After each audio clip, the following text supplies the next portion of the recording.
ඔන්න එක කැලෑවක හිටපු බූරුවෙක් සහ කොටියෙක් අතර පොඩි විසංවාදයක් ඇති වුණා. ඒ තමයි දවසක් කැලෑව ගැන කතා කර කර ඉන්න අතරේ බූරුවා කොටියට කියනවා, යාළුවෝ ඔයා දන්නවද තනකොළ නිල් පාටයි කියලා. කොටියා බූරුවා දිහා බලලා hina වෙලා කියනවා, තනකොළ කොහෙද නිල් පාට, ඒවා කොළ පාටයි කියලා. බූරුවා කියනවා, නෑ තනකොළ නිල් පාටයි, ඔයාට හරියට පේන්නේ නෑ කියලා. කොටියත් කියනවා, නිල් පාට කොහෙද, තනකොළ කොළ පාටයි. බූරුවා කොළ පාටයි කියලා පිළිගන්නේ. ඌ කියන්නෙම තනකොළ නිල් පාටයි කියලා. කොටියත් ආයෙම කියන්නේ තනකොළ කොළ පාටයි කියලා. දෙන්නගේ මේ විසංවාදය සෑහෙන දිග්ගැස්සුණා. දෙන්න දිගටම තර්ක කරලා තනකොළ වල පාටක් පිළිගන්න බැරි තැන කවුද මෙතන හරි කියලා තීරණය කරගන්න කැලේ රජා වෙච්ච සිංහයා හොයාගෙන ගියා.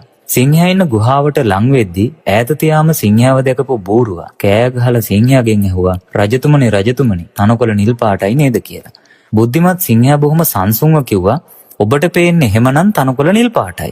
ඒ සැරේ බූරුවා සිංහයා ගාවට ගිහින්, රජතුමනි මේ කොටියා මං කියන දේ පිළිගන්නේ. ඌ කියන්නෙම තනකොළ කොළ පාටයි කියලා. මං කිව්වා වගේ දැන් රජතුමත් පිළිගත්ත තනකොළ නිල් පාටයි කියලා. ඒ නිසා කොටියා තමයි වැරදි.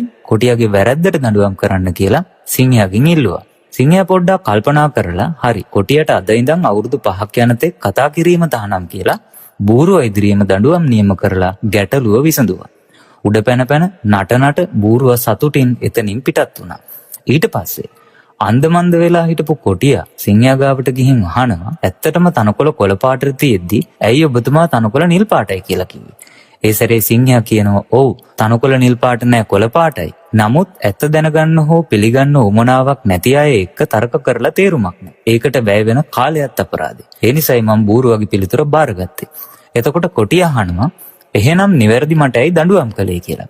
ඒ වෙලාවේ සිංහයා කියනවා, තනකොළ ගැන ඔබේ පිළිතුර හරි. හැබැයි ඔබට දඬුවම් කළේ බූරුවන් සමග වාද කරන්න ගිහින් ඔබ කළේ වැරද්දක් නිසා. මොකද දෙයක් ඇත්ත කියලා බාර ගන්න පුළුවන් කොයිතරම් දේවල් තිබ්බත් මෝඩය කවදාවත් ඒක පිළිගන්නේ නැහැ. ඉතින් ඒ වගේ අය එක්ක වාද විවාද කරන අය තමයි ඇත්තටම වැරදි. කොටියට සිංහයාගේ මේ නුවණැති උපදේශය හොඳින් අවබෝධ වුණා. ඉතින් මේ කතාව ඇහුවනම් හොඳට මතක තියාගන්න, ඇත්ත කුමක් වුවත් බූරුවන් සමග වාද කරන්නට ගියොත් ඔබත් අමාරුවේ වැටෙනවා ඇරෙන්න. ඔවුන් කවදාවත් ඇත්ත පිළිගන්නේ නම් නැහැ. ඒ නිසායි බුදුන් වහන්සේ